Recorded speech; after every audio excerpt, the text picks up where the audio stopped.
Hello, everybody, and welcome to TV Shows Revisited. I was going to call it something else. The spiritual successor of Quantum Leap Revisited, for those who are familiar.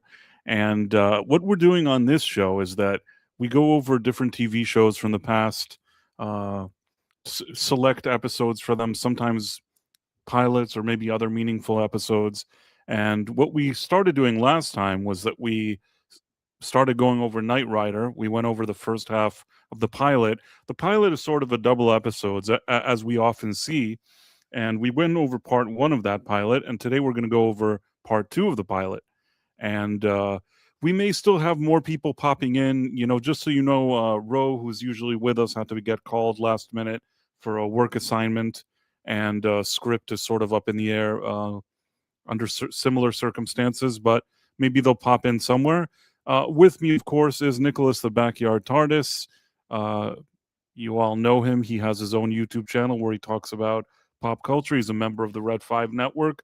He is a minister in his local town. He's also the local locksmith and works with the sheriff and the fire department. And he has times occasionally to hang out with us here. How's it going, Nick? Going good. And don't forget the goats. Oh, sorry. He raises goats on his farm. It's been a long day, Nick, but he does raise goats. Yeah. Oh, it is. It has been a day. Yeah. He has his own ranch and he raises goats there. That is absolutely true. And yeah. In any case, I guess Knight Rider. Let me see if I can find it. I'm trying to think. Do I even know where that Knight Rider is? I hope I didn't move it somewhere else. Now I'm looking starting like to we think. got a bunch in the chat already. We have a bunch. Text. I still have to respond to a bunch of your messages. I got so much, and then life started happening, and I got family members. I'm moving out of my house. Leaky roof I'm repairing, and all sorts of stuff going on.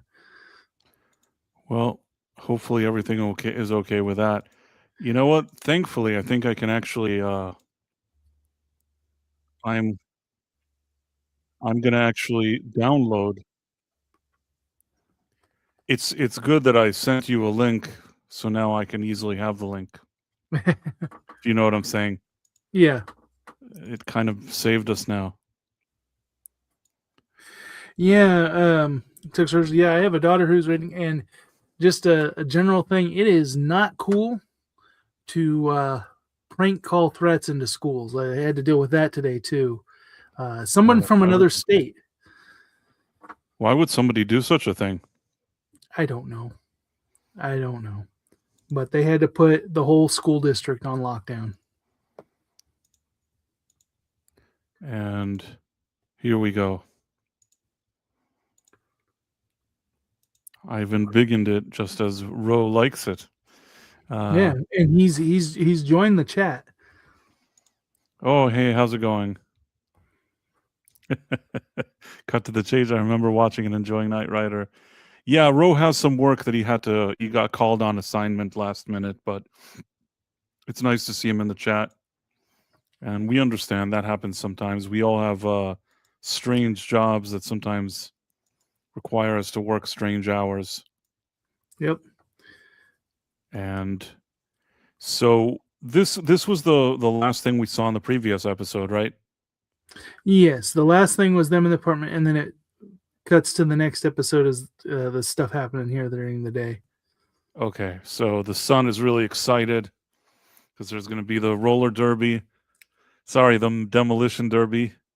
And yeah, Michael Knight. Just for those who missed last week, in just a 1 minute recap, what happened in the first part is that there was a police officer called Michael Long, and he discovered that there was. You can't recap this because it doesn't make sense. It doesn't make any sense. No, Michael Knight discovers that there's a computer company that has some security lady who was trying to get some espionage on chips. And long story short, she double crosses him He gets shot, and then a billionaire shows up with a helicopter that happened to be in the area. So let me ask you this, Price. Okay.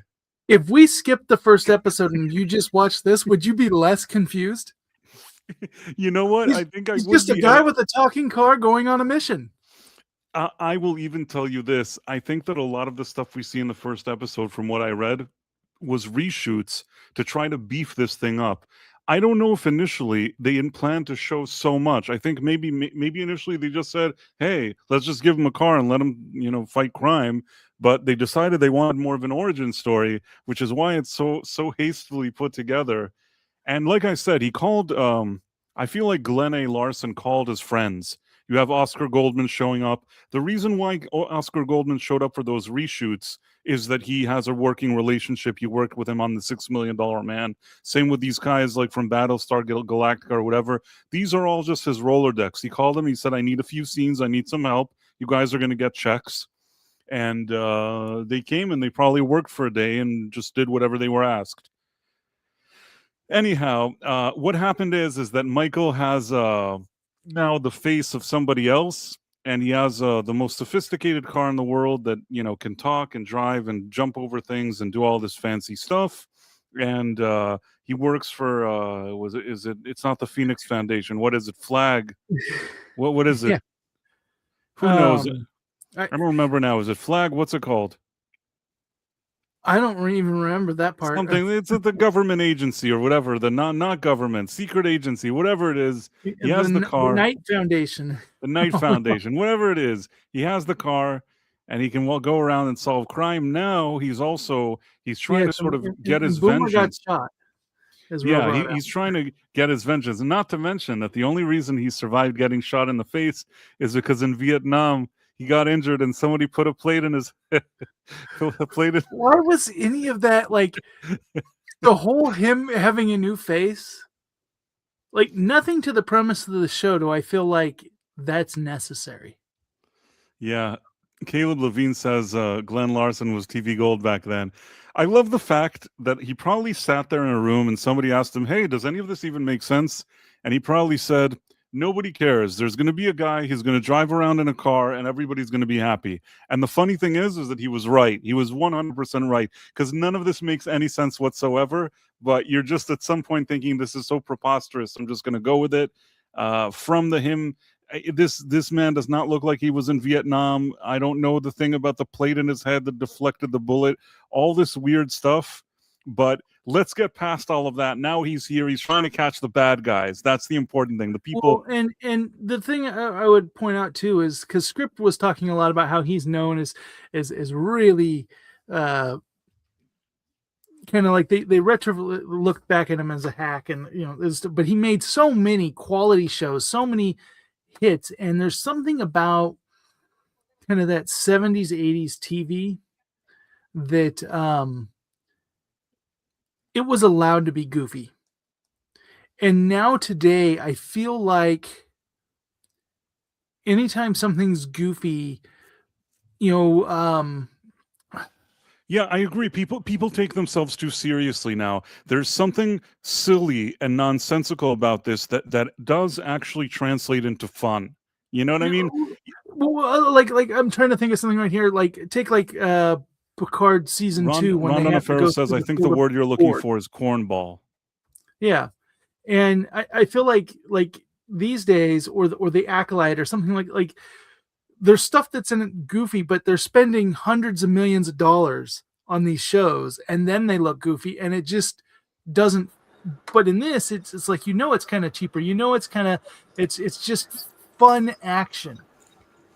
Oh, speaking of Script, Nick was mentioning that you thought that Glenn Larson was a hack. I mean, he is. He knows how to do some fun stuff, but I mean, he definitely is like, oh, this is a good idea that someone else did. Let me do that just my way and not change it as much. I mean, the one thing, and this is what I was telling Nick, is that there's still, as nonsensical as the things that we're watching, and we were doing a recap where I could barely keep a straight face trying to recap what we saw last time. There's something about this nonsense that's at least a little bit fun. And I don't know why. I don't know why. It's like sometimes maybe something is so ridiculous and silly that you end up having fun. Sometimes. Kit Kat said, Glenn A. Larson Productions was a big part of my childhood. Ron Donofero is happy to see you. Mary White says the goofy shows today take themselves too seriously. Yeah, I think we're missing a little bit of that fun. That I will say. Ron Donofero, but had Don Adams, who was a comic, need to be funny. I don't have the context for that. In any case, we're here. We started the second episode script, and he, after getting his face renovated with that convenient plate in his head from Vietnam and the bullet that happened to hit it in the right place. They fixed his face and gave him the best car in the world, and now he's trying to get his vengeance on the people that did the espionage for Comtron or whatever that was.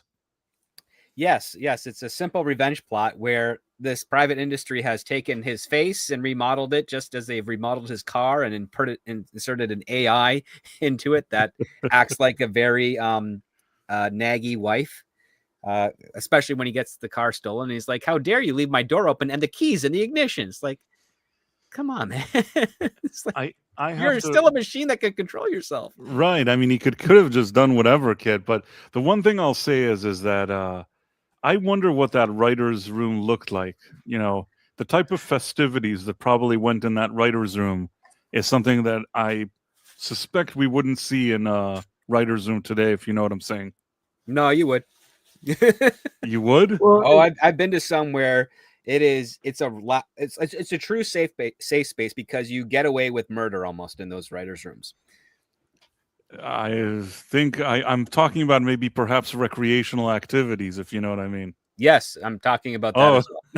Those still exist. It doesn't look like it. Judging by the quality of work and the lack of fun, I'm thinking that it's a different type of recreational activity now than it was then. Well, it depends on the show, right? But I've been to writers' rooms in the last 8 months that have been very classically run, classically structured writers' rooms with a lot of fun, the occasional partying, and just breaking story and spitballing ideas to see what works and what doesn't, and no shame in trying to do so or feel like they're going to hurt anybody's feelings. So, Phantom Monk, this is Knight Rider, the pilot episode, part 2 that we're discussing and reviewing. If you're a fan of the original show, and Ron Donofero says, "Yeah, but it's legal now." Well, not all the things that may happen in a writer's room are legal. Let's leave it at that. Yeah, he's just talking about the inspiration bomb. Right. So this is a part that I was telling you guys that I read that they did a reshoot. There wasn't originally a scene where these guys are supposed to be trying to steal the car. This was just padding. They decided to put these two ridiculous people here stealing the car. That's why it kind of feels completely random. It 100% feels like filler, no script? Yeah, it does, really. And he's trying to get into the demolition derby, and they're trying to like steal his car. Do they even manage to steal? No, at this point they don't even steal it. No, because they can't pick the lock. Right. But them trying to pick that lock is just. I mean, without a GPS tracker, how would these two guys just pop up everywhere this guy shows up? Unless they're like following him to every place, which is highly unlikely because Kit would notice. It is the second time it's by accident again. They're like, "There's that car." If this is a small town, then yeah. But then if it's a small town, what carjackers they're gonna be. I don't know. This is all very, very convenient and one of those things that I think we're not supposed to think about all too much. But anyhow. Michael shows up here. There's that nice lady and her son, and then he's getting ready for the race, and he's like, "Excuse me, ladies, I want to race in this thing." And they're like, "Excuse me, you're not on our VIP list. Who are you?" And then he's like, "I'm driving this thing over there." And then and they just accept it. They're like, "Sure, no problem." Like, why do they even accept him into the competition? Like, 'Cause they're he- like, he we gives usually them a don't ton accept of money. Trans Am. He gives them a ton of money. He doesn't have any 'Cause money. it's Does he? Does he Well, buy a ticket? Maybe he buys Nope. a ticket. He basically says, I'd like to put my car in the Derby. And then they say, well, your car will be the entry fee. And if you win, he's like, and if I win, I'm going to donate my money to whatever charity their cause is. And that's basically Yeah. it. Like, that's not how this works. but like, you still have to pay to He get your car called- destroyed in this thing.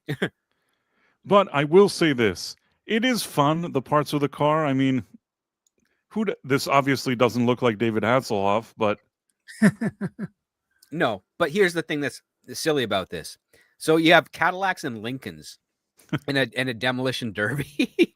this is all very weird. Yes. There's no other variety of car. It's basically like, but for whatever reason, Cadillac and Lincoln said, we have these recalled models. So do you want to just destroy them in your show for at some point there, Glenn? And he's like, yeah, sure, I'll do that.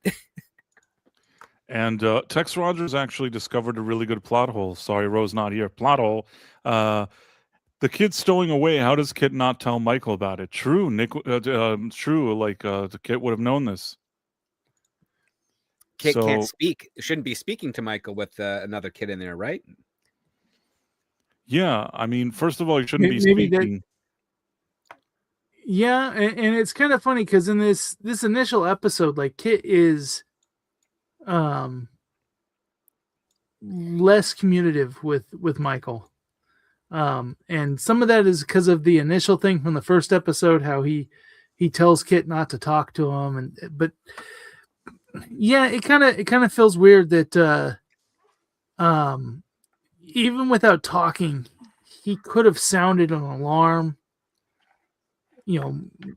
made some noise or something to Right. clue Michael in that there's Could have something said going intruder on. alert, intruder alert, and nobody would have thought differently because it sounds like Yeah. an automated car alarm. And then Michael could just look around and be like, "Oh, there's that kid who's going to be in the Neverending Story, hanging behind my hanging in the back seat." And we know what's funny is that David Hasselhoff in this pilot has the same haircut as the other kid that replaced this kid in the Neverending Story, the sequels. Just that big poofy and almost perm type thing. I've never seen the sequel to Neverending Story. They didn't bring the same kid back. No, they didn't bring the same kid back, and I think that kid ended up being also in the sequels to like the Free Willy movies as well. What year is this? Well, this is 82. Neverending Story was what, 84, Okay. and then the sequels were like what, 88 and 89. So my dad had that exact Hasselhoff haircut when this came out, and the next year he lost it in a car accident and went bald. Wait, He lost his haircut in a car accident. Yeah, like the trauma from the car accident caused him to go bald, and it never came back. Wow, Whoa. I've never heard of anything like that. Neither have I. Yeah. Usually, you just start to lose your hair in your early 30s, and Right. Yeah, so my whole life, my dad's been bald, and all his brothers have full head of hair. It's so strange. I that never is heard of some anything horrible like trauma. But well, I mean, he completely was in full traction and all that kind of stuff. Mm. that. Well, it's good he didn't. It's good that that Hasselhoff used a stuntman here, so he could keep his full head of hair. Anyhow, he arrives and he's like, he's like, "Yeah, I won. Now meet me at the dock at like 8 p.m." or I don't know what. It's like he like starts giving them orders. Like, do they really care that he won with his car? I mean, how much could they care? I think it's just showing up because they said that their team always wins every year. Right, but I mean, he's like, "You want to find out more? We'll meet tonight at 8 p.m." And it's like, who the fuck? Sorry, who the heck are you? I apologize, Nick. Who like? If that were me, I would be like, "Who do you think you are? Like, why are you even talking? Who cares? Just Well, take what's your funny prize and is- leave." Everybody else who was in the competition was working for them, so of course they win every year if they're the only ones competing. Right, I see what you mean. And this is where, by the way, Chad, I apologize for the naughty word that I used. I'm very, very sorry.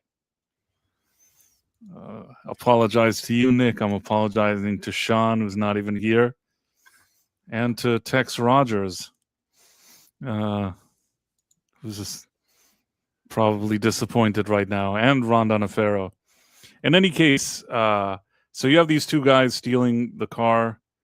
You know, this light that we see here, like, I like it that later the way they did Kit with the volume thing, that like you see it kind of moving with the bars. This thing really isn't as good as that, so I'm happy they fixed that. There was also something funny that during that competition, the kid is just pressing buttons and Kit's doing stuff. It was all kind of dumb, but whatever. He had the smoke screen. He had the oil slick. It's like, wouldn't that Which disqualify should him? have from Derby? yeah. This wasn't Twisted Metal. This is And at this point, he walks into the bar, and all these people are waiting for him to give him, like, you know, like a beat down, and then he's like, "Okay, I'll take you all on."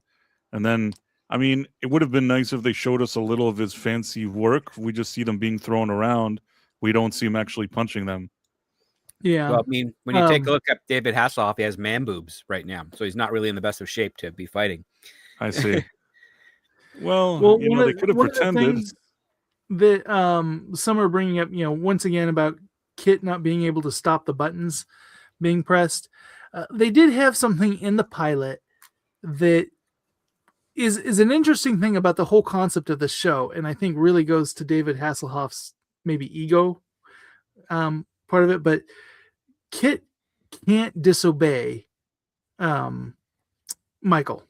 Now, I don't know if that's all humans, but like he can't override and say, "Nope, Michael, you're being dangerous. I'm going to take control." Without, you know, when Michael was asleep, he could do it, and if Michael says no, I'm keeping control, Kit can't override that. That's part of his programming, and so it's amazing that you have this car. Like the basis of the show is there's a car that could probably do everything better than Michael, and yet Michael is the Knight Rider. He's the guy that drives the car that could drive itself and do all these things on its own, instead of him being more the, okay, he gets there, he gets out, you know, does the missions, and then the car backs him up, which is kind of what the premise of the show is. But it's just kind of funny that when he's in the car, he's got to be the one controlling the car. Well, that's actually a very human aspect, because we don't like to be not in control when we're in motion. I mean, a lot of people Right. had to get very comfortable with the idea of going on an airplane. It's like, wait a minute, I'm not able to direct where we're going. When the first cab service for cars came about, people got very concerned about this because they realized like the safety is in someone else's hands as opposed to themselves. And in this case, here it's a machine that objectively doesn't really, regardless of its program, doesn't really care if you live or die. It only emulates that emotion because it's programmed to say, yeah, the driver should be living. And that's it. Yeah. So he's here. He's trying to call. Is he calling Devin? Who's he calling now? And he's like, Michael, we were going to send somebody to get you out of there. And then, well, it's funny because he's like, I'll get right there and get this all sorted out. And I kind of thought to myself, like, because they're an institution with all this money and stuff, couldn't he just like have his lawyers call? Like, why does he need to personally fly down there? yeah, that doesn't make a whole lot of sense, but maybe he Glenn A. thinks that Larson shows. it's a Glenn A. Larson show. Yeah, but this is what I'm saying. Like, I think that a few years ago, they added, maybe 4 or 5 years ago, they added Knight Rider. I don't know if it's still there, to Netflix. And I sat there and I watched, I think, the entire run of the series. It was ridiculous. It was absurd and preposterous, and I had fun.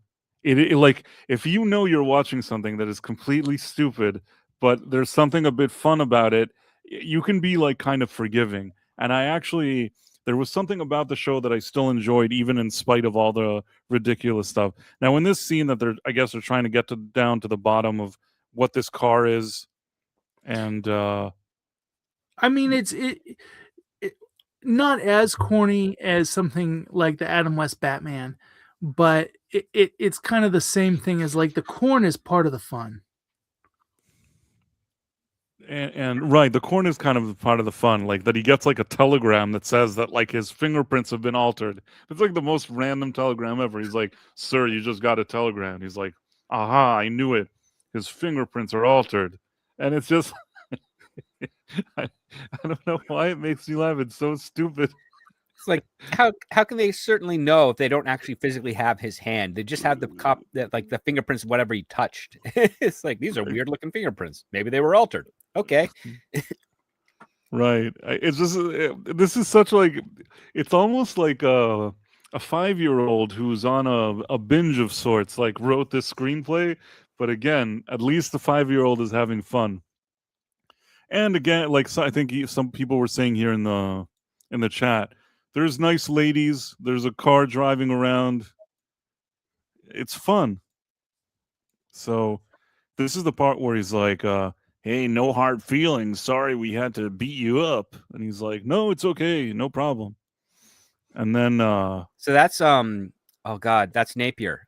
yeah, it's like a veteran actor. I've seen him a million things. Big character actor. He was in Star Trek in the hippie episode in season 3.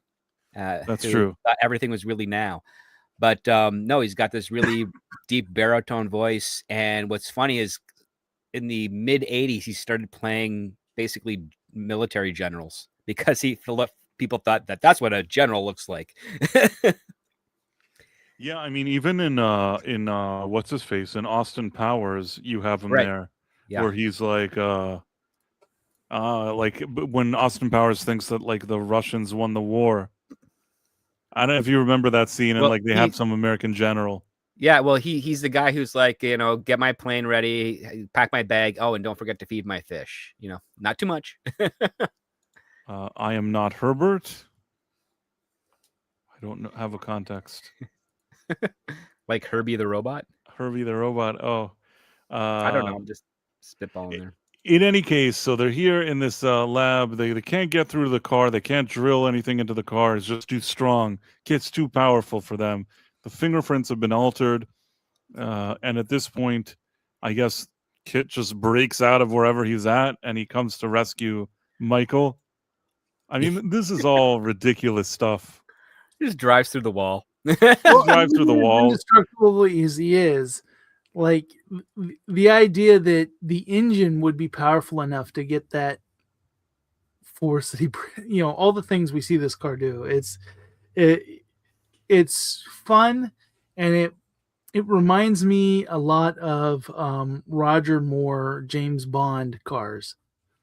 That would like transform and become a submarine and or have a hang glider attached to the top. Yeah. It's almost like a cartoon for kids, this show. And I guess that's why. But the truth is, as a kid, I loved this. I loved that he was sitting around. And if I saw something like this, the kid would like break the wall. And I wouldn't think twice. Like there wouldn't be any issue with it. And I did like this show as a kid. It's probably the reason why until today, I always have like a positive thought about David Hasselhoff, because I absolutely enjoyed seeing him in this role. And even all these years later, when I see it, I feel like I'm not saying that he's the best actor in the world. I'm saying that the kind of fun needed for this type of role, that he understands that this is like, kind of silly, but he's a good sport about it and kind of bringing the fun. I think that David Hasselhoff does a really good job in Knight Rider. That's the truth. I really think he understood the assignment. Live action cartoon is a good way to describe this. It is a live action cartoon. It is preposterous, but as a child, I liked it. And even today, like the child in me, not only just because of the nostalgia, because I think that in the 80s, sometimes like people just, when you had a TV show or something like that, they weren't worried about a lot of stuff as long as they felt that they were producing something fun. And yeah, there's a lot of ridiculous things going on here, but I will say that there's something enjoyable. At the time, also today, we talk, we have AI cars and all this kind of stuff and self-driving. But at the time, it wasn't like, it's not like you really had those type of vehicles. So having one and being a kid and seeing it, and the car is talking to Michael, well, that was the best. Like, it's amazing. It was very peculiar, but it worked for its time. The other part too is that, so David Hasselhoff, I've heard that he has this reputation of being incredibly dedicated to the work and what the show is. Of course, he has his own vices that have caused some issues, but whenever he is Like even when he was doing Baywatch, he knew what that was. He knew it was a soap opera taking place on the beach that happened to have outrageous crime stories. And then he used that to pitch himself the TV show Baywatch Nights, where he then became his same character as like an evening detective, private eye or something. Right, yeah. Yeah, no, listen, there's I can't talk about his personal life. I don't know all the stuff he's done and hasn't done. You have a lot of people like that. And first of all, you have people like that in Hollywood. You have also people that aren't in Hollywood. People have their ups and downs in life, and being caught on camera or looking, maybe in a compromised situation, it's something that could happen to anybody. It's just most people, there aren't cameras following them in their heights and in their lows.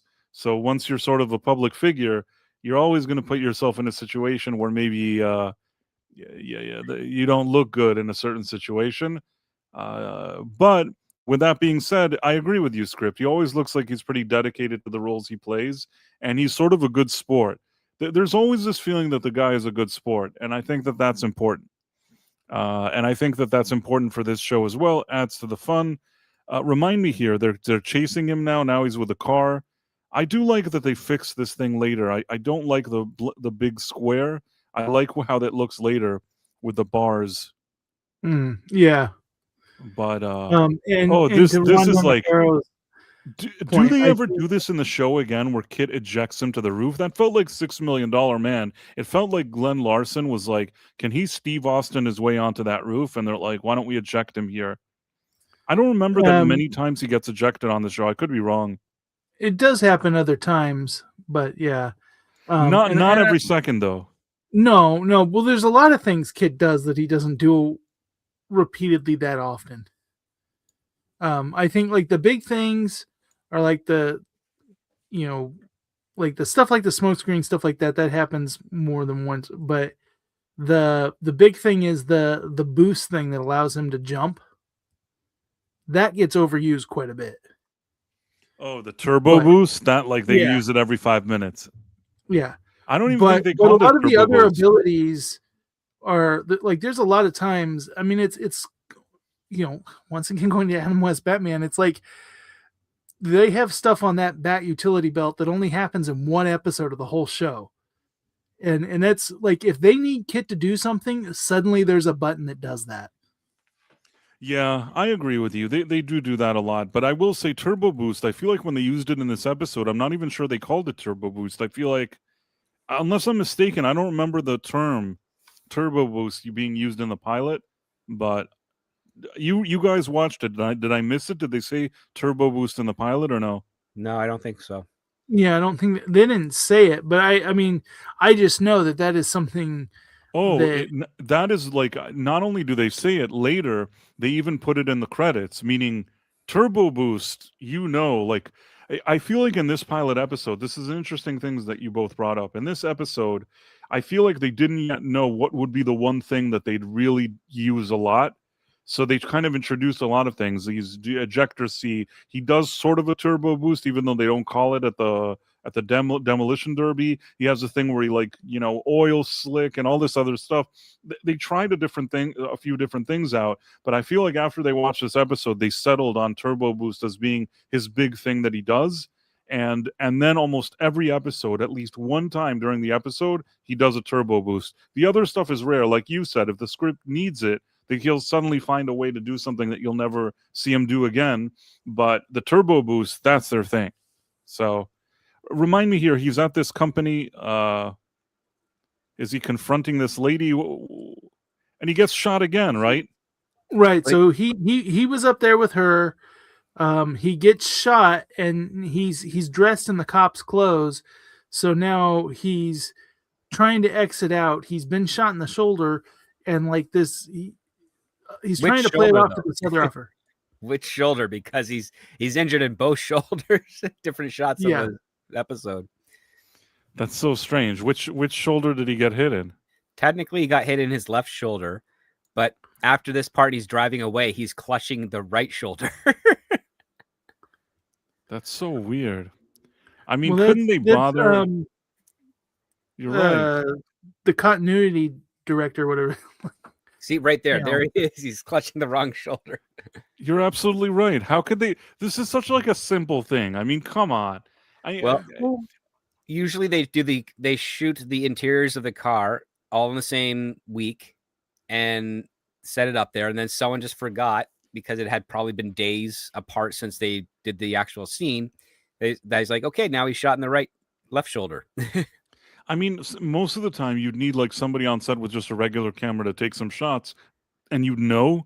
So this feels like very hastily put together and a bit lazy, but at the same time, between all the reshoots here and the rewrites and them kind of conjuring together this pilot, I guess I shouldn't be surprised. Do you know script? Because like now on a modern shoot, like they have continuity. Somebody whose job is to watch continuity, to take pictures for the sake of makeup and stuff when they do reshoots. Were they having that back Yeah. then in the 80s, or so? They've been having that since they started doing drama filmed television. So when didn't go live, they started actually recording it and broadcasting it. Yeah, they'd have continuity. So it would all be on paper first. So it'd all be like physical notes, because you didn't really have like disposable cameras, or Polaroids were too expensive in those days. It wasn't until the 80s where you get a Polaroid. And usually your first step of continuity is, if you're going to a private location that you have to redress, you have to take photos of everything in that room as it was when you arrived. Then you change it, and then you use those photos as a reference to put everything back the way it was before. Then you have continuity for hair and makeup. You have continuity lists for fashion. In fact, there's usually like, you know, those kind of like dress cases, or was it dry cleaning bags, and they're tagged with the scene number and the episode number, so that you know what outfit to pull to put your character in, and it gives you a list of details of what they're supposed to be. But again, this is Glenn A. Larson. Would it be a flipped shot though? A few people were asking. The professor was asking, and Phantomuk was asking. If it had been a what shot? Flipped? Maybe they flipped the image or something? He then wouldn't be on the left. He wouldn't be on the right side of frame if they flipped the image. He'd be on the left side of frame. I see. All right. Well, yeah, because like if you want to take a look at something where they flip the image and it's almost indistinguishable, it's Superman the movie, when he's making contact with the Air Force One engine. If you look closely, the S is flipped backwards. That's because they initially shot him going from camera left to camera right, and then they realized that technically broke the axis of the special effects shot that they have, so they had to make him go from camera right to camera left. So they just flipped the image. look, it's Comtron. Yeah, Comtron. So I like how they put it across this amazing car and all this, and it's like it can't just drive off and around. Like, the only option is to drive through it. what's Devin even doing? He's like on a plane. How is he even helping? Like, I don't even understand this whole. I don't. I guess he's in Northern California and has to fly to Southern California, or vice versa. Yeah, so he's flying there because he was gonna help, but Kit just broke him out. So because at first when he said, "I'm gonna get you help," I thought he was gonna call Kit and tell Kit to go break him out. But no, that was him getting on a plane to come down there, and then Michael's calling him with an update, like explaining everything going on, but while he's mid-flight. Well, Ro is saying something interesting. Larson loved to flip images in Galactica. Take a look at the Cylon Raider being destroyed on the flip side every time. Oh yeah. On a lot of the special effects, they did that. They would mirror them so that it'd be, because you only have to shoot one angle and then you mirror it, and now you got two angles and you can then mix and match them, so you don't without having to spend an extra day shooting that effects shot. Is he doing like a turbo boost? What does he do here? What does he do here? I think he just like drives and leaps over the truck, right? That's what I'm thinking. Yeah. Well, he drives through so he does leap. Like he technically is doing. Doesn't he leap over the truck? Oh, is this? There's one where he leaps over, and then one where he drives through. I think here he just leaped over it. Yeah, which I mean, everybody else that's experiencing this, the fact that nobody reacts to that, it's like, because cars just do that, right? They just like, they're still, oh, nobody can take a head-on semi, like it just leaped a semi. And this is a part where they're how does he take out the plane? Remind me. He clips the wing. Yeah, he clips the wing with the car. With the car, and the car nothing happens to, because the car is stronger than the plane, so he clips the wing. That's believable. Right. The plane's aluminum. And then he's there and like already good as new. Like he just got shot again, and he's like, just a couple of stitches. He's already back on his feet. And then this lady comes to, because it feels like you're skipping over the shot with her, because she tries to attack him at that point. Oh yeah, that's right. She tries to shoot him through the window. Right, and then bounces back and kills her. I almost forgot about this. Yes, he's like, no, don't do it. And then like she shoots, and it hits her own face. I like this because as silly as this show is, and as silly as the concept of bulletproof glass that actually ricochets without a crack. Hold on one so second. Often Ron Donofrio has knowledge. He flies planes. So Ron Donofrio, he crashes into the wing tank. And then Tex Rogers says, tear off a wing and it explodes. And then Ron Donofrio says it would. Aircraft fuel is in the wings. Yes. So I think that Ron Donofrio was saying that this is actually very realistic, this show. Yes, because the fuel is in the wings, and there's other areas where it's in as well, but that's what they do with it. There's Right. I think that the part of that may have been more accurate, but the car driving into it and just kind of nothing happening to the car is a bit preposterous, but we'll just go with it. It's an indestructible car. That's the premise of the show. Right. Yeah.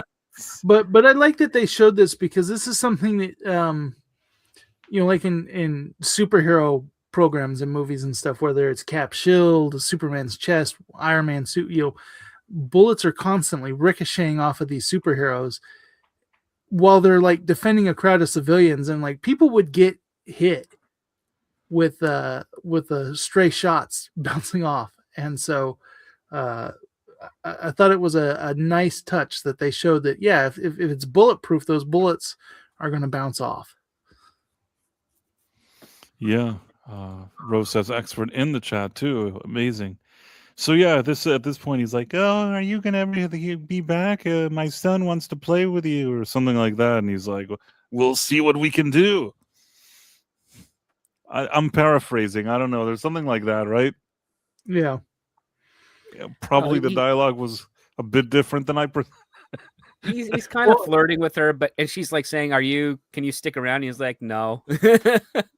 I don't understand why he can't stick around. Why can't he stick around just a little? No, it wasn't. She didn't ask him to stick around. Like, they kind of were talking, and she's like, look, I've already been through this and lost, and I can't put my son through that again. So, I'm not looking for, she kind of breaks it off almost. I think that in reality, she would still, never mind. I'm going to be quiet now. Not going to say anything. I want to keep my thoughts to myself, Nick. Script was worried that I would finish that sentence, but I'm not going to finish it. Anyhow, Devin finally arrives after doing absolutely nothing. And they show up. I mean, why do they actually need to take the car? Like, is the car not working? The car seems fine, right? The car is perfectly fine. So why do they need to, like, drag it? I mean, the car didn't stop working. Explain what is this? What's the problem with the car? There's a dent in it. I mean, I know that. It was dry, like it's indestructible. It managed to like take out the plane and without a scratch. I don't know, like, and I think that Devin's like, dented. I would appreciate it, Michael, if you could take better care of this car. But I don't know what he's talking about. It's It's indestructible. No, what you're talking about is the fact that he makes a joke. Only you would be able to dent an indestructible car, and that's why they're towing it away. Okay. It's a very okay. big point of that scene. So Okay. they have to go. They now have to like fix up the the dent, and they'll probably put in some new upgrades. And then you got episode 2 where the kit looks slightly different because remember, this is a pilot. It would be even more funny takes- though if Kit was complaining. Yeah, it would have been more. Yeah, fun. they didn't think of a lot of stuff here. Professor R2 unpaid parking tickets. Yeah, that could be too. I mean, Kit is guilty of breaking a man out of jail. Yeah, they really didn't think about all that stuff. It's like I think that there's a lot of stuff people don't think about on this show. They're just like, let's just do it. Live action cartoon. That's what it is. They take him in this thing, and then I guess what does Devin tell him now? He's like, well, now that you've gotten rid of your vengeance, are you prepared to be one man? And blah blah blah. Something along those lines, right? Yeah. Yeah, some And sort of then- malarkey about like now he's going to work for the Night Institute or the Night Industries or something. And then you see him driving, and again that voiceover of one man can make a difference. yeah, we finally figured out what the premise of the show is at the very end. Yes. Right, and then the funny thing is the announcer at the end is kind of similar. It's not the same narration as in the next episodes, the classic narration, but it's like Michael Knight. They do have like the guy talking. Right. It's what we expected at the beginning as someone who's watched the show. I'm like, wait a second, why is the beginning so silent? And then they do it here at the end. And it's kind of like It's not the in Quantum original. Leap, Yeah, sorry, go when on. they started to have the narration the first couple of times, it changed until it Right. got to the permanent one. And that's how I feel like it's happening here, is like they're playing around with this, but then once it becomes the thing it becomes, it's that for the rest of the show. I'm trying to think. Didn't actually William Daniels do one of the narrations, or am I wrong? I have no idea. Maybe I'm wrong. Anyhow, in any case, they drive off. They have the thing. Glenn A. Larson. One man can make a difference, and then it ends, and that's it. That's our pilot episode. So, a few things that we'll do here. One, let's just have a little bit of a discussion how we felt about this overall pilot. Then I think we should also ask the chat and see shows that are of interest to them, because we already have some things in our mind that we've been thinking about for future either pilots or shows that we could go over. I'd love to hear some audience response of what shows interest them. Marla Sharondoff says, anyone that makes the world a better place makes a difference in a positive way. That's true, but I agree with Script that, like he was saying, how dumb that sentence was, because it's kind of like, it's not really saying much, but they're making it seem like this is some big revelation, like one man can make a difference. It's like, it's not all that. They're trying to make it sound like a lot more sophisticated and like philosophical than it is. But yeah, I guess Nick, now that we watched episode 1 and 2, like we watched the full pilot, what do you think about it? I think that it would be better if it was just episode 2. I think if you took out of what we had in episode 2, if you took out the car thief bit and added a little bit of the backstory from episode 1, like get rid of the whole face change plot, all that, I think this would make so much more sense. Episode 2 feels like just you could watch this after having watched the show, and this is an episode of the week. You're going to get a season or 2 into the show, and you're going to completely forget about all the backstory of episode 1. Right. I mean, I tend to agree with you. Sometimes less is more. So if it would have just started, he has this car and nobody explains anything to us, probably would have been better than what they tried to do here. The good thing about TV is, at least in those days, there wasn't streaming, and it wasn't immediately on video. So the next week they did show an episode, and nobody ever talked about this again. And if you watched the pilot, great. But if you didn't watch it, you just saw the next episode, and it is what it is. Do you get what I mean? So back in the day, it actually, most people had the effect that you're talking about. Yeah, and that's, I mean, that's how I feel like.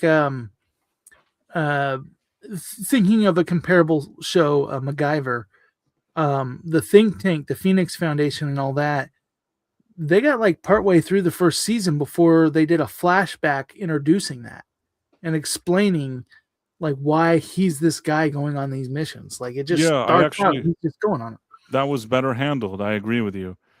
Tracy Alexander, hi everyone.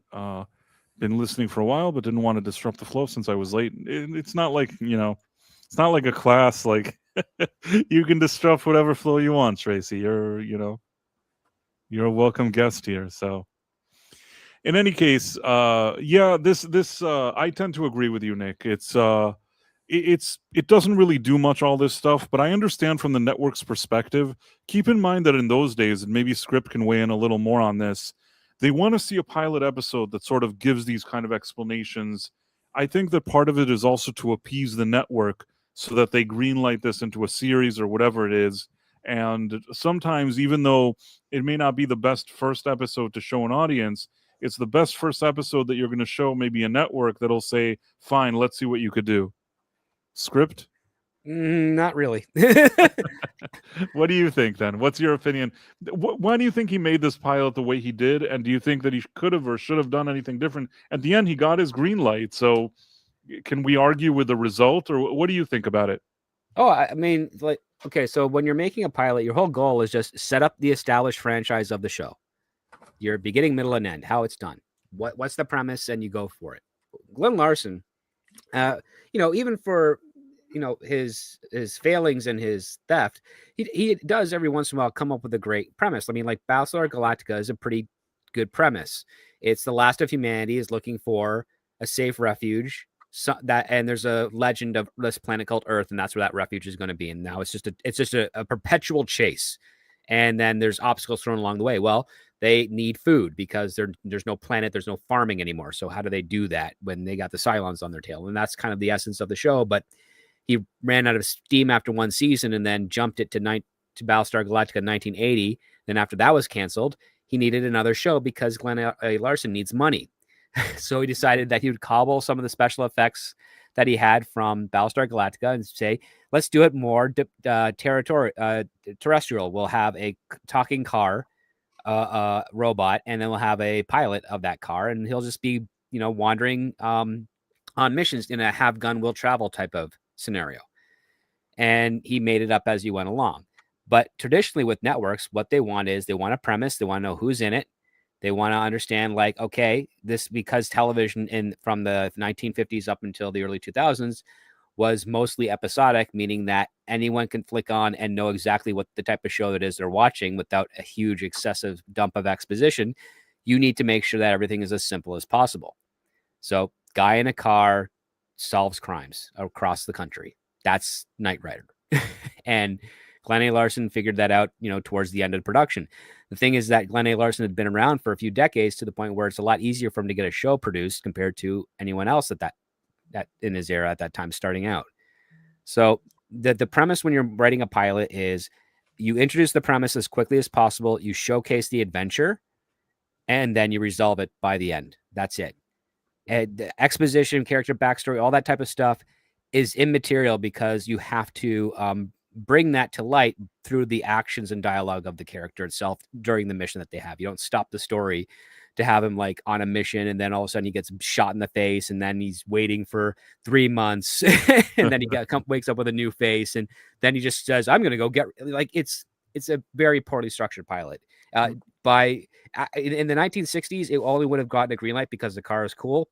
And I think the only reason the show got a green light is because the car is cool.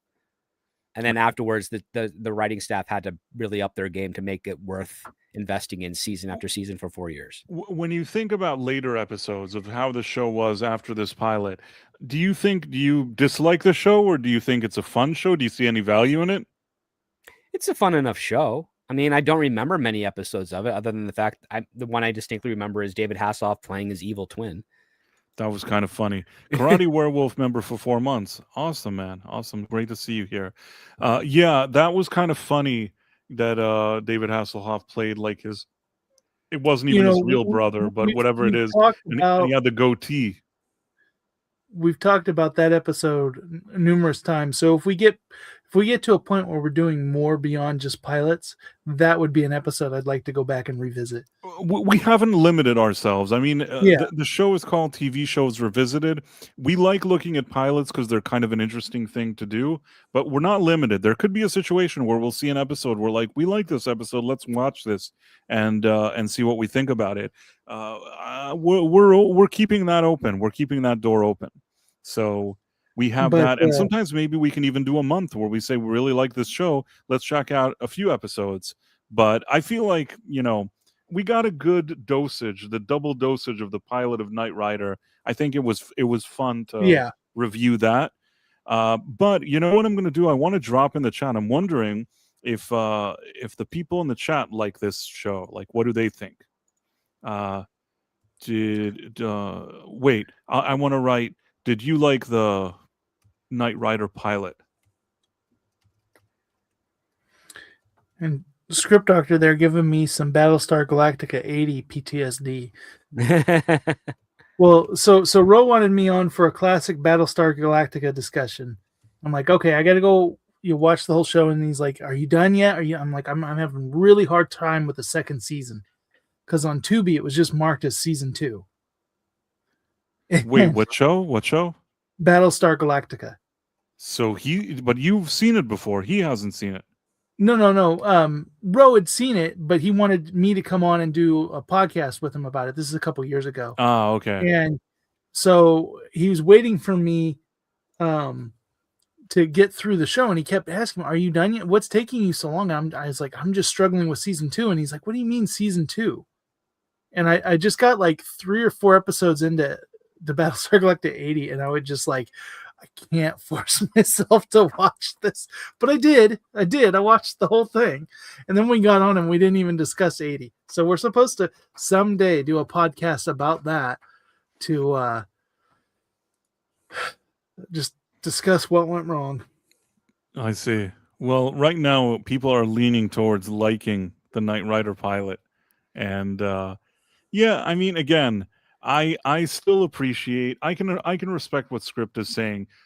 He's very lucky, Larson, that he had the right contacts already established. He thought of this idea with the car. It was the kind of thing that gets the show sold. It's not a great pilot, but he got it done. And for whatever it's worth, I agree also with what you said, Script, that once the show took off, once like it was a real show, I do feel like the writers did the best they could under the circumstances. The show week after week is completely ridiculous, but at least it has sort of a formula and a structure. And for the most part, as kind of this live action cartoon, I think that it does deliver whatever it's supposed to do, especially for a younger audience. If you're a kid, this show was very fun growing up for me. Yeah, I think this was an excellent show. I mean, I used to watch the Dukes of Hazzard too, and I loved their car. You know, back in the day, you see a cool their car. Didn't talk. What? No, but it had a cool horn, and it's the General Lee. The General Lee. I will say that I like the Knight Rider car more than the General Lee, and I did like the Dukes of Hazzard themselves. But famously, what happened with the Dukes of Hazzard is that those two main actors, they wouldn't give them a raise, and then they had a contract dispute, and for like 8 episodes they brought different actors, and the guy at the network, basically whoever was the executive there, just said, "Listen, nobody's watching this show because of these two guys. They're all watching it because of the car." And actually, in the case of the Dukes of Hazzard, it wasn't the case. I think that people actually watched the show because they liked the car first of all, but they also liked the Dukes of Hazzard. Yeah, they liked them. Yeah. And Daisy Duke too. They brought in the other. Yeah, there's 2 other Duke boys, cousins. Different cousins. Yeah, because they're Vance all cousins. Vance and Coy, or whatever their name was. That was the cousins. Like, first it was like Bo and Luke or something, and the other one was like Vance and Coy. Bo and Luke, Vance and Coy, they're all related to Uncle Jesse, but Uncle Jesse has no kids of his own. So all of his other brothers, had children. I did see once an interview with the guys that played Vance and Coy, and it was funny because they were sort of good sports about it because they knew they were filling a role that like nobody was happy that they were there. And after about like 8 episodes or whatever it was, they just had like one scene where like the real guys come back. They have one scene together, like, well, it was nice seeing you. I'll see you later. And then like Vance and Coy disappear and you never hear about them again. And I don't know. I think that when I saw the interview with them, they were rather funny because they were given an opportunity and they did the best they could with it, but they were never gonna, replace the original actors. Yeah, But I mean, that's got to be when you think those real world things happen, and then the writers have to work around it, and well, they didn't really have to work too much because all they did was give the same scripts, and Script can maybe confirm this. They had the same scripts for Bo and Luke. They just changed, they went in. It's not software then I guess with a typewriter though, or that kind of whiteout.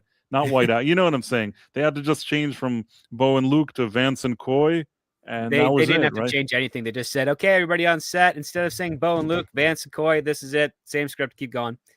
That's it. You're saying they didn't even do the thing with the whiteout? They're just like, F it? No, they wouldn't have done it like that. Because again, the actors know their names, know the characters' names. The only person that has the script really is the script supervisor, and they only have the sides for whatever shooting at that point. So there's no reason for them to do that. If anything, the script supervisor just crossed out the name physically and wrote the right name over top of the dialogue and used it as a reference point. I see. Ron Donofero said, please, let's not do the Dukes of Hazzard. It wasn't on our docket. I'm not like limiting us, one day maybe for fun, but it wasn't at the top of our list. What I did want to ask is that if you guys are in the chat right now, write some shows that are of interest to you. They've been since you said that earlier, so we almost need somebody to go through and compile. Mary White, could you look at what people said and give us a list of a few names of shows that people mentioned? And Mary White just brought out something that's a good point. Is like they brought out that Babylon 5 is free on Tubi. That is the thing, because like I had a show that we were talking about how things are ridiculous. There's a show I absolutely love and would love to do, but the only way to watch it is to buy the DVD box set. It's not streaming on anything. You can't buy it on Amazon Prime as a What rental. show is this? It's called The Middlemen, and it's take the humor of Adam West Batman and apply it to Men in Black on a TV show budget. And it's just set like in the 60s, like they act like they're in modern day, but they act like they're 60s Men in Black type characters, stopping alien invasions and stuff like that. But it is just everything is done corny on purpose. I see.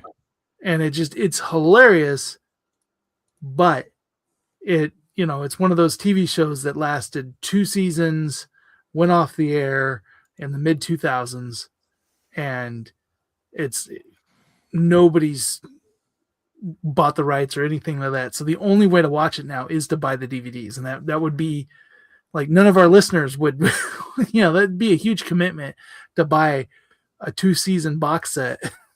It's okay. There's so many other good things. Like Ro is saying, Doctor Who, the first episode. I even say the original Star Trek pilot, the black and white one, without Captain Kirk. I really like that one. But you mean with Jeffrey, whatever his name is. Jeffrey Hunter? Yeah, Jeff Hunter. For me, Jeffrey Hunter is to date the real Christopher Pike. Yeah, and he looked exactly like Ray Liotta.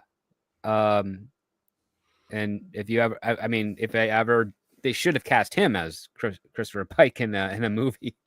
Okay, so we got Jeffrey Hunter. So we got some things here. We got Babylon 5, Battlestar Galactica, Buck Rogers.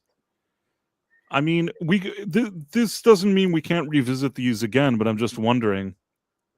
We're not going to micromanage the voting. It's going to be very loose, but read these out to me, Nick. Give me four of them. Well, I think Babylon 5 definitely there. Okay, so I've Babylon 5. Okay, what's the next one? Since we just did one by this route, let's not do Battlestar Galactica yet. No, we promised Script we won't do another Glenn Larson immediately because he needs time to recover from Glenn A. Larson stuff. So, Firefly was one I see in there. Buck Rogers. There's the trying to think of what other ones. Somebody said Smallville. I mean, it's on the screen. Yeah. Well, I know these aren't everything that people have said. These are Right, because no, everyone but let's look at these. MacGyver, I like Okay. MacGyver. Yeah, put MacGyver there. I've referenced MacGyver multiple times in this show. Okay, this is a good poll. I'm doing a poll. I may do another poll since we'll think of another one, but let's do this first and let's see what people want. I'm so curious what's going to happen here. Script. Or do Yes. these shows make you suffer, or some of these are okay? Well, the one that's a little bit trickier is Firefly because the first episode aired wasn't the pilot. Oh, I don't understand. That's right. So Firefly is a show that was doomed before it came out, so they actually didn't air it in the order that the show actually was meant I to see. go. I see. Yeah. That happens sometimes. So Joss Whedon made a deal with Fox with regards to a number of television shows he had to get put on the air as part of his contract with Buffy the Vampire Slayer, and nobody at Fox liked Firefly because it was too expensive and it didn't make sense. So they had to air it, but they didn't have to air it in the order in which it was scheduled to be initially released, and that's why they were able to cancel it. Bro, you never seen MacGyver? It's a word in the dictionary because of how impactful that show was. Man, Ro never saw MacGyver. That's a real issue, Ro. Okay, well, I'm ending the poll. I think most of the people that wanted to vote voted, and I'm ending it. And we got MacGyver. That's the number one choice. Mm-hmm. Now let's do one other one, just out of curiosity. Look at this stuff that she listed here. Actually, there were other things that I didn't mention. What was the other one? There's so many. What do I do, Nick? Well, we need to start making a list and doing that. Okay, so we had Babylon 5 Battlestar. We don't Buck Rogers, V, Firefly, Sliders, and Airwolf. Those are things that we can just. Let's. I feel like There's Script the will A-Team as well. There's okay. I mean, we're sticking to the 80s right now, but there are like there are other pilots. Even like, if there was 90s, it wouldn't be the end of the world. Nobody's I'm like, around here, but you could make it easier on yourself, Price, and we could do Stargate since you just watched it for the first time. There's that, or you could do something like the show The Wild Wild West, or that would be cool to do something that Gunsmoke. Everybody knows for something else. Yeah, well, yeah, you have Gunsmoke. You've got the I Love Lucy show. First Doctor Who. Let's do First Doctor Who because he said First it. Doctor Who, yeah, was a good one. Let's see for a second. I won't do That $6 Million Man because that's really Glenn funny Larson. one. Let's see. So we got Airwolf, Doctor Who. Let's do. Have you seen the first Doctor Who episode script? Yeah, I have it. It is surprising that show. Everybody thinks of the next episode as like it's the first, which now BBC is trying to retcon that in because they actually don't own the first episode. No, the first episode they go back to caveman times, if I'm not mistaken. Right, and yeah. It's a couple. It's either the next episode or the episode after that where they meet the Daleks for the first time. Yeah, it's the next story is the Daleks. So if you go now, depends on where you're looking, but if you're on the BBC iPlayer, They Okay. now have a cut that goes the scene of them first taking off, and it goes to it skips the caveman planet now because they don't have the rights to that anymore. They don't have the rights to their own show? Yes, because the person who they let the rights lapse, and the person who was the writer of that episode, his son won't release it to the BBC because he doesn't like what they're doing currently with Doctor Who. Oh, okay. Wait, which one are you talking about? The one with the Daleks? No. The cavemen.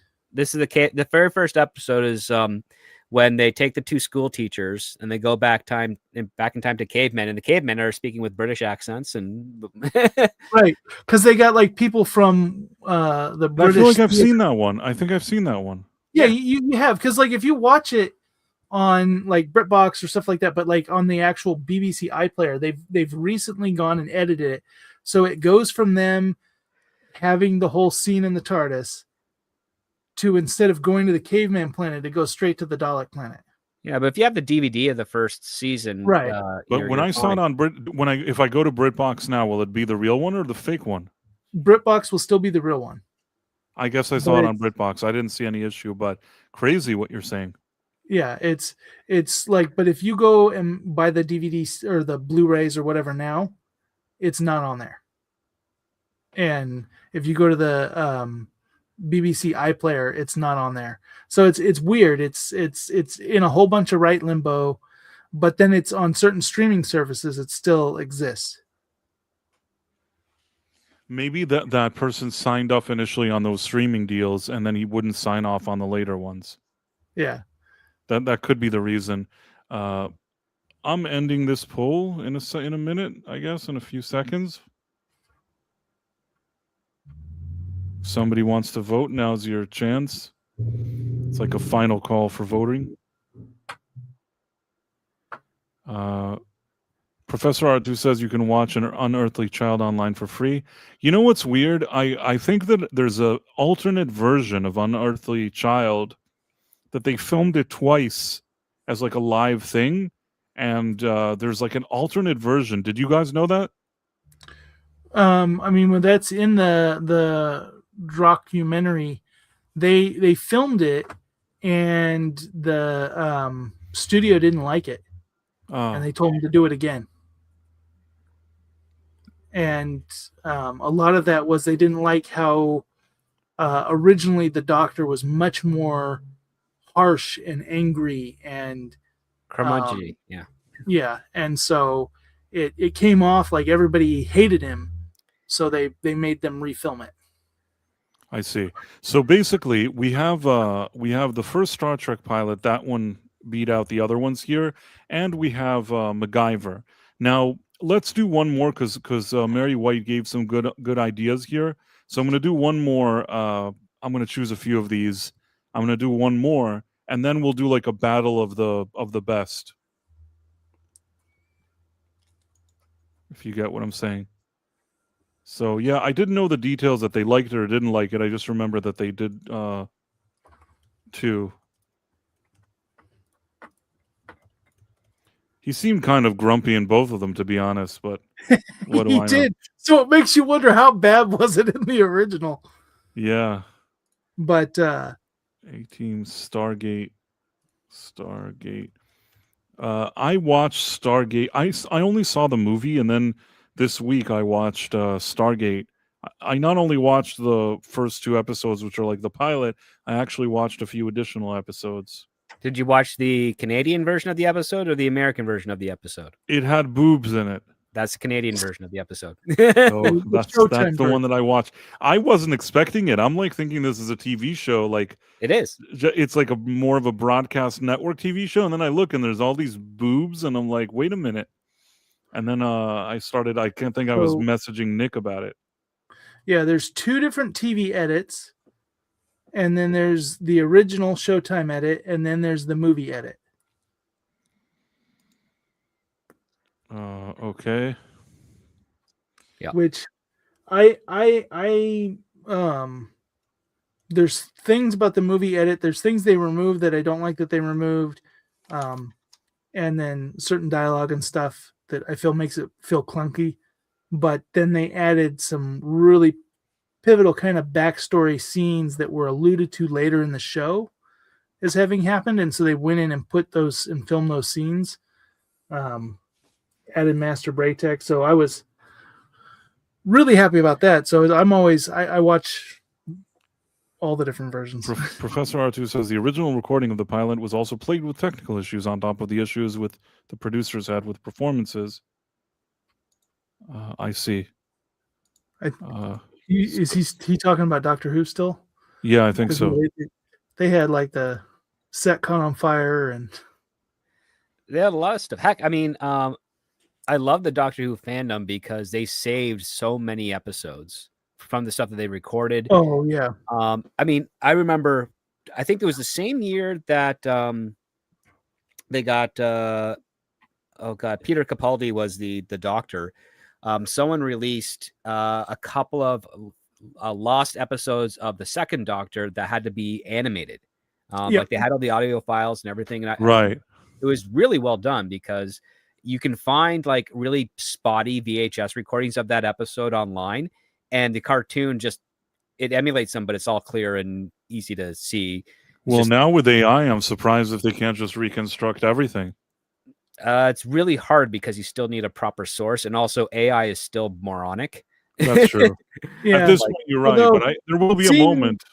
Yeah, seeing the fan recreations in Blender, it's pretty scary looking. I think AI could do better than that.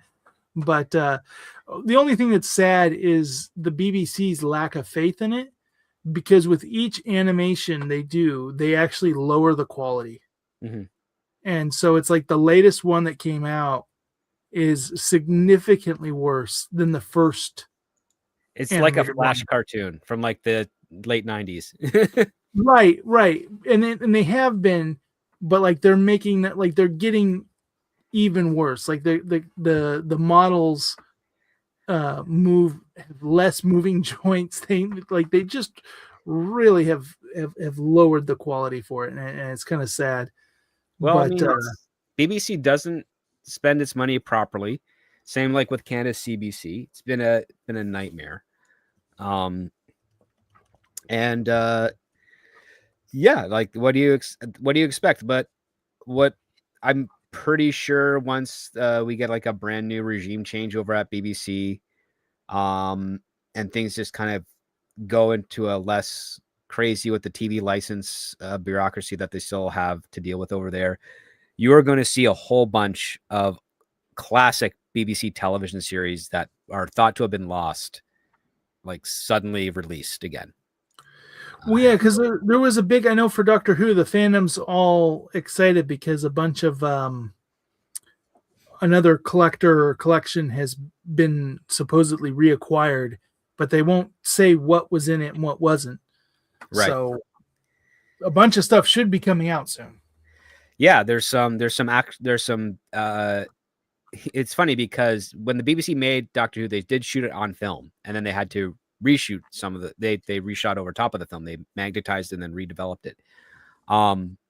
But not all of it was replaced. Let's just put it that way. Some people squirreled them away and didn't tell them that it's brand new film that they're using. They said, yeah, we erased the old tape. So here you go. Here's the new stuff for the show. Okay, one final one that I'm going to do. And then after this, I'm going to do one with like the top of each one. It's not the way Nick would do it, I know, but I'm just trying to get a feel here for what I have no problem with it. We're not trying to create a top list. We're just trying to pick out what everybody wants. Every time I think of Wild Wild West, I think of the movie with Will Smith. Well, that was, my mom, she was the nerd in the family. My dad likes action movies and stuff, but like he doesn't know. He watched the sequel trilogy. I think he watched The Last Jedi right after he watched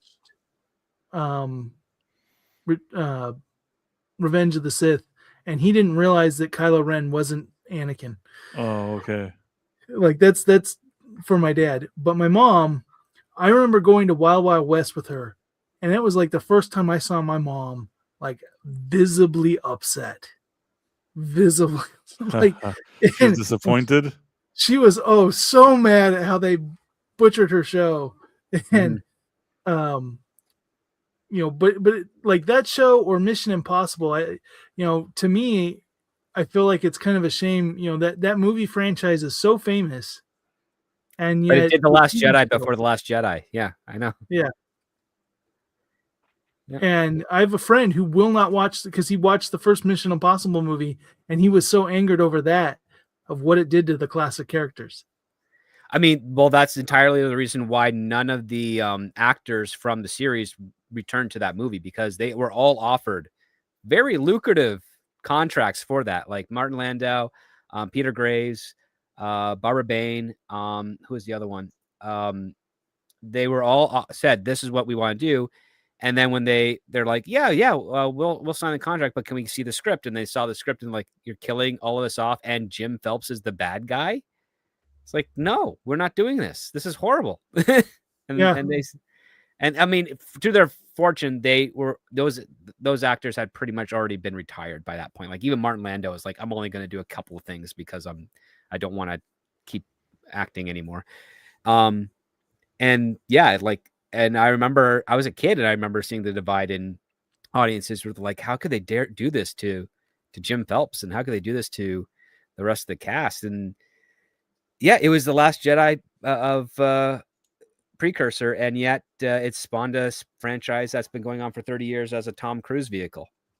Yeah, and I think it did what The Last Jedi didn't successfully do, is that it garnered enough of a new audience. Mm-hmm. The Last Jedi did get a new audience, but they're not a big enough group to carry a franchise like Star Wars. Whereas Mission Impossible grabbed a huge portion of the 90s Bond fan kind of that crowd. Pretty much. One of the things that it had going for it is that it only harmed the legacy of one character, Jim Phelps, because everybody else in that cast was a brand new character. And that's, I think, what made it a little less painful.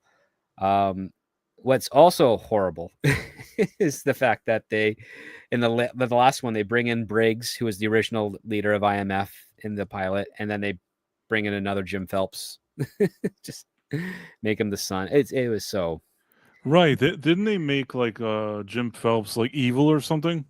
Yeah, they had John Voight come in and played Jim Phelps evil. I see. Initially, did they want the original Phelps to come in and be evil? Yes. It's kind of a bad decision. I actually I don't like it when they tamper with with classic stuff like that. I would have been annoyed if I was the cast also, I think. Well, they wanted it to do a twist, but here's the problem. Like when you watch the first Mission Impossible, you do not understand at all why Jim Phelps is betraying everybody.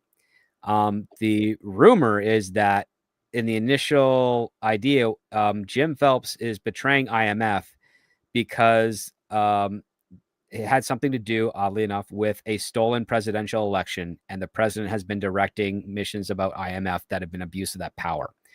And he was going to betray it, and then it ended up getting flipped back and forth when Tom Cruise got involved. He's like, no, let's not do that part. Let's just have him betray it, and then have, instead of the new young agent being the bad guy, we flip it to the old guy being the mentor being the bad guy. And yeah, it just got all nuts. Brian De Palma did a really good job trying to sort it all out, but it's yeah. I still like that movie, but I could see if you like the original series why this would annoy you. It would probably annoy me too. Well, I mean, that's because the gimmick of Mission Impossible is that this team is so good, you don't know that they did something. But with the Tom Cruise stuff, there's this massive action set piece. You can't help but think like, oh, wow, a helicopter threw into the channel. That's kind of that's too big to kind of go under the radar, which is the exact opposite of what Mission Impossible was. Right. And the same thing with Wild West. Like that's, what that show was is nothing what the movie is. And it's a better comedy, the original show. That's the thing. Yeah. And it's just one of those things that because when I saw the first Mission Impossible, I hadn't seen the show, Oh, and so I loved it. And then the sequels came out, and I did not like the next two, and then I fell off. I've watched one of the later ones that I did like, but I liked how complex the first one was, and I felt like that's what made it stand apart because there were so many, whether it's John McClane or all of these kind of Bond action,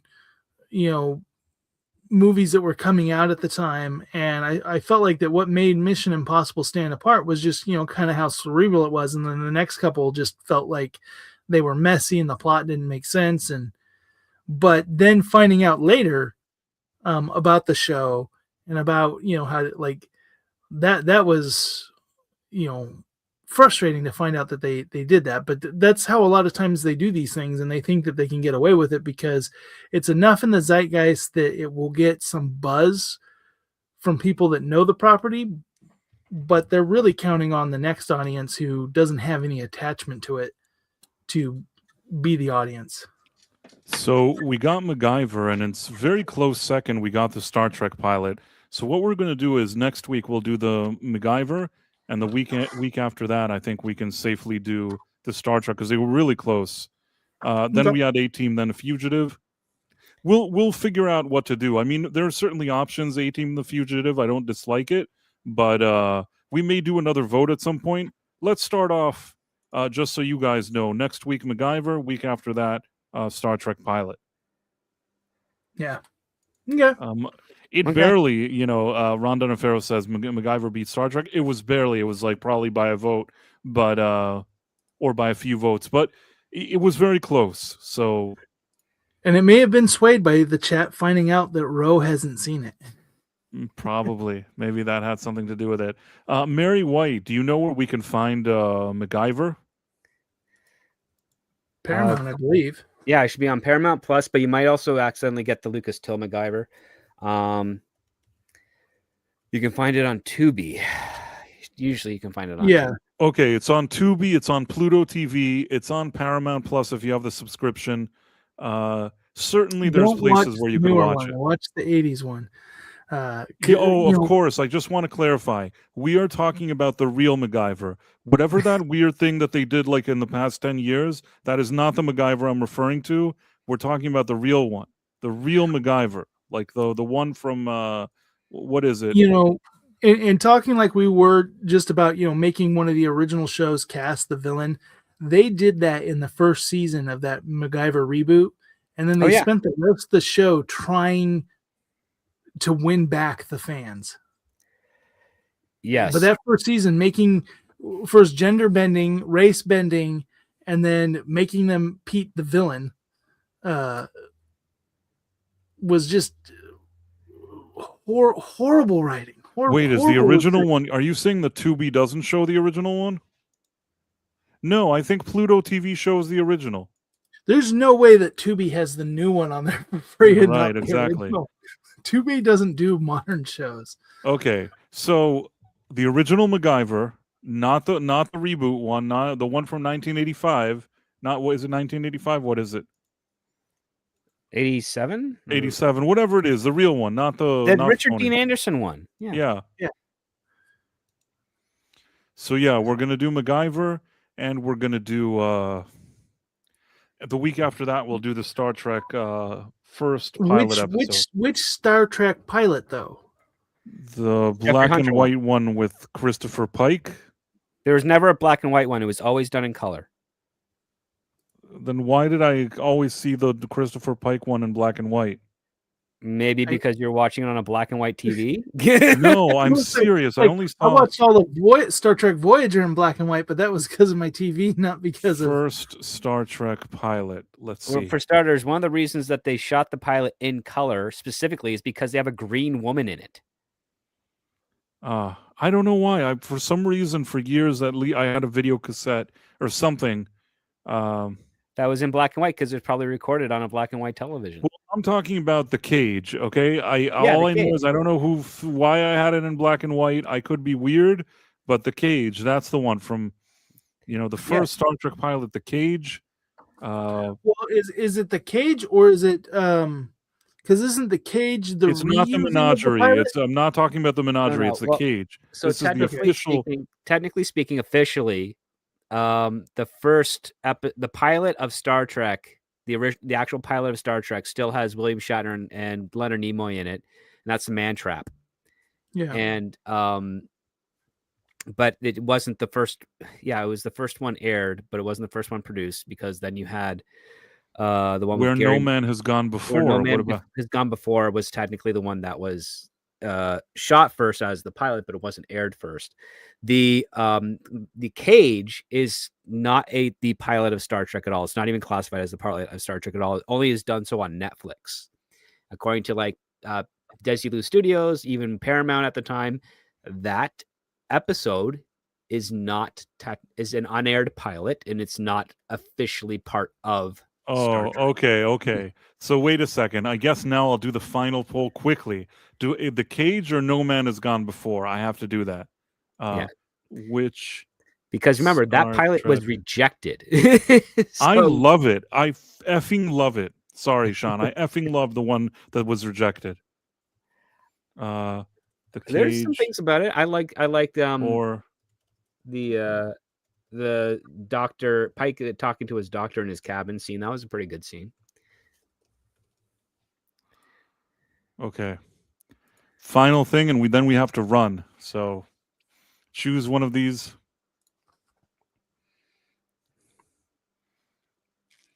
This is going to be interesting. Ooh, this is really like a neck to neck battle here.